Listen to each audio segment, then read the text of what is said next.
महापुरुष के संश्रय से ही मनुष्यत्व आता है, मुमुक्षुत्व आता है। तो अभ्युदय भौतिक उन्नति और आध्यात्मिक उन्नति, दोनों प्रकार की उन्नति हो, चारित्रिक विकास हो, और अंतिम में है निश्रेयस सिद्धि। निश्रेयस माने होता है कल्याण। कल्याण माने क्या होता है? कल्याण शब्द व्यवहार में बहुत प्रचलित है। हम लोग महात्माओं के पास जाते हैं, प्रणाम करते, महाराज प्रणाम, कहो बच्चा क्या बात है, महाराज मेरा कल्याण कैसे होगा, आशीर्वाद दीजिए मेरा कल्याण हो। महात्मा भी कहते जा बच्चा तेरा कल्याण हो।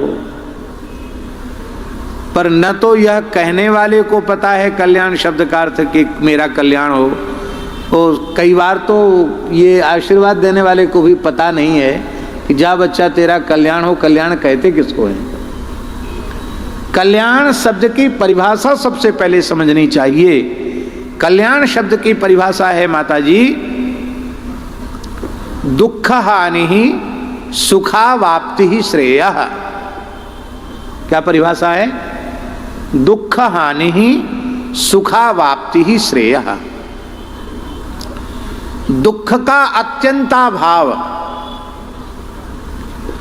और सुख माने लौकिक सुख नहीं, परमाह्लाद, परमानंद की प्राप्ति, इसका नाम है कल्याण।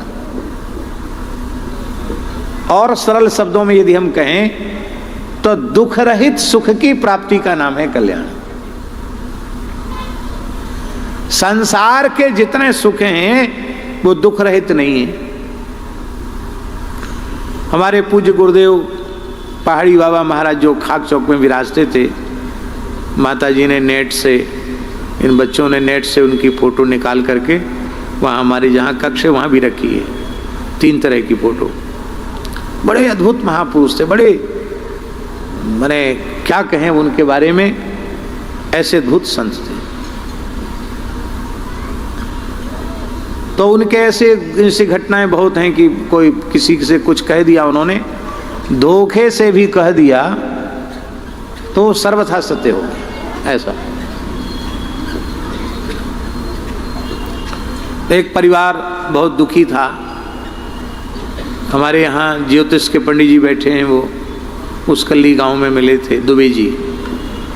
हाँ, तो ज्योतिष वालों ने भी उनको कह दिया था कि तुम्हारे संतान का योग नहीं है, और चिकित्सकों ने भी हाथ खड़े कर दिए थे कि तुम्हारे संतान नहीं होगी। वो काफी समय तक महाराज के पास आते जाते रहे, रोते रहे, महाराज हम तो सुना है संतों से, जो न करे लकीर सो करे फकीर। पता नहीं महाराज जी, चल पीछे पड़ा है, जा हो जाएगा। और उसका हो गया। तो उस समय ये मोबाइल तो चले नहीं थे। हमारे खाक चौक में नया नया टेलीफोन लगा था, वो लाइन वाला टेलीफोन घुमाने वाला, वो नया नया टेलीफोन लगा था। और वो टेलीफोन भी बड़े विचित्र ढंग से लगा था। एक पूरे भारतवर्ष के सबसे बड़े अधिकारी थे कैलाश नारायण गुप्ता, वो इस संचार विभाग के चीफ थे। तो वो दर्शन करने आए महाराज जी के। तो महाराज जी से उन्होंने कहा कि महाराज जी, पूरे भारतवर्ष का जो दूरसंचार विभाग है इसका मैं चीफ हूँ। क्या होता है हमारे टेलीफोन विभाग, इसका मैं पूरे भारत का हेड हूँ। तो चल बक बक करता, झूठ बोलता है, हेड हूँ। हमारे लिए बोले, हमारे महंत को फोन आता है तो दूसरे स्थान में सुनने जाना पड़ता है, काय बात का है तू अधिकारी। तो उसने कहा महाराज कागज पीछे बनते रहेंगे, आपके यहाँ पहले डिब्बा लग जाएगा तब हम यहाँ से उठेंगे। अब इतना बड़ा अधिकारी था और मथुरा के और सारे अधिकारी उसके आगे पीछे चल रहे थे। बोले पहले यहाँ लगाओ, तब तक हम स्वामी जी के चरणों में बैठे हैं, बाद में कागज में हस्ताक्षर वो सब पीछे होता रहेगा, पहले डिब्बा लगाओ, घंटी बजनी चाहिए यहाँ।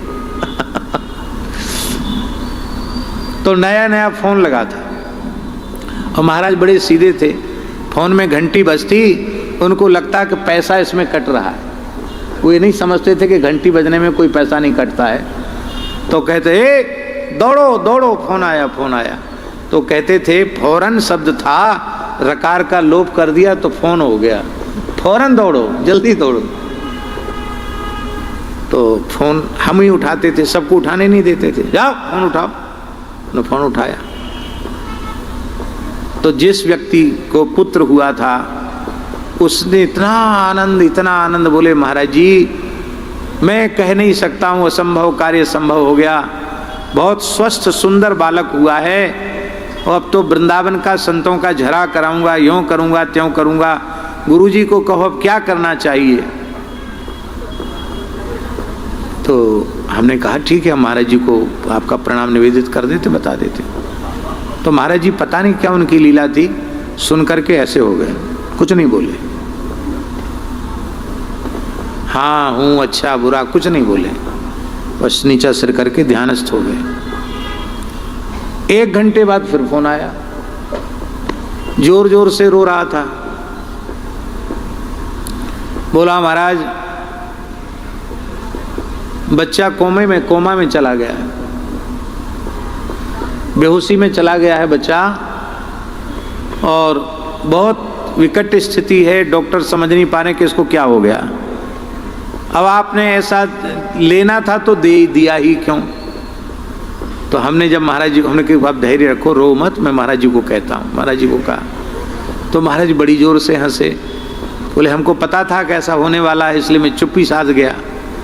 अच्छा हुआ, देखो बच्चा ये संसार का सुख ऐसा ही है, अभी पुत्र हो गया था तो नाच रहा था घुंघरू बांध के, और अब बेटा बेहोशी में चला गया तो रो रहा है। कोई बात नहीं, हमसे बोले बच्चे का अरिष्ट तो है, तुम हाथ पैर धो के आचमन प्राणायाम करके भीतर मंदिर में चले जाओ, शालिग्राम जी को तुलसी चढ़ा दो। जो आ गया तुलसी, और इसके बाद होश में आ गया, तुरंत फोन आ गया, बच्चा होश में आ गया। ऐसी लीला। तो महाराज जी ने कहा बच्चा संसार के सब सुख ऐसे ही हैं, दुख रहित सुख नहीं है। थोड़ी देर के लिए हमको तो ऐसा लगता है कि वस्तुतः थोड़ी देर के लिए हम अपने दुख को भूल गए, इसी बात का सुख है, बाकी संसार में सुख नाम की चीज नहीं। इसलिए सुखी मीन जह नीर अगाधा, जिम हरि शरण न एक बाधा। निश्रेयस माने है जिसको पाने के बाद फिर कुछ पाना शेष न रहे, उसकी प्राप्ति का नाम है कल्याण। यम लब्ध्वा चापरम लाभम मन्यते न ततोधिकम, जिसको पाने के बाद फिर कुछ भी पाना शेष न रह जाए। यस्मिन विज्ञाते सर्वमिदं विज्ञातम भवति, जिसके विज्ञान से सबका, जिस एक का विज्ञान हो गया और फिर किसी का विज्ञान न हो तो भी सबका विज्ञान हो गया, और सबका विज्ञान हो गया, उस एक का विज्ञान नहीं हुआ तो किसी का भी विज्ञान नहीं हुआ। वो जो है वो निश्चय से वो कल्याण है, परम कल्याण। जीव को भगवत स्वरूप की प्राप्ति, भगवान की प्राप्ति, अथवा जो भी उनके आराध्य उपास्य इष्ट स्वरूप हैं उनकी प्राप्ति। महाराज जी हम कहाँ तक कहें, भक्त्यैकयेशं गुरुदेवतात्मा। 11 स्कंद में नवयोगीश्वरों ने कहा कि आत्मस्वरूप गुरु की प्राप्ति भी कल्याण है,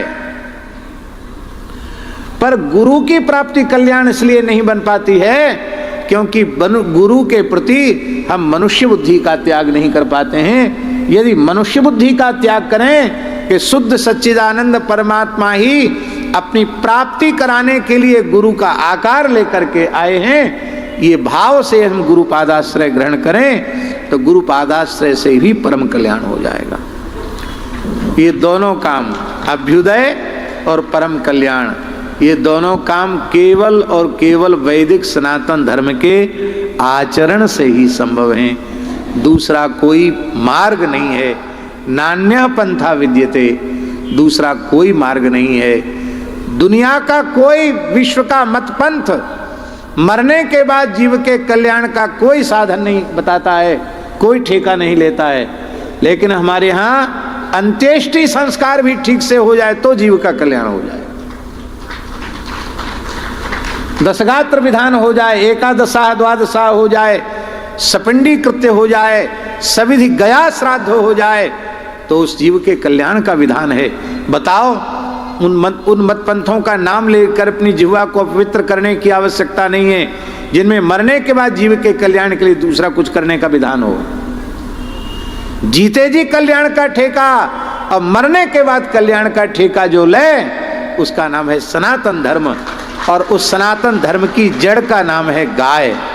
इसलिए हमें गाय के प्रति आदर भाव रखना चाहिए। और चर्चा, कल का दिन बकाया है तो कल भी कुछ चर्चा करेंगे, लेकिन बहुत आनंद आ रहा है, बहुत अच्छा लग रहा है। ये माता जी ने इतना बढ़िया काम किया है कि इसकी हम जितनी प्रशंसा करें उतनी कम है। बहुत अच्छा है, इतने संतों का दर्शन। हमको तो स्वामी जी का दर्शन बहुत लंबे समय के बाद हुआ, कई साल हो गए ना वो स्वामी जी। तो पूज्य स्वामी जी का दर्शन हुआ, बापू का दर्शन कुंभ के बाद में हुआ, और सब संत एक साथ मिलजुल लिए। अभी अयोध्या जी गए थे तो गौरी शंकर दास जी का दर्शन हुआ था, और फिर अभी यहाँ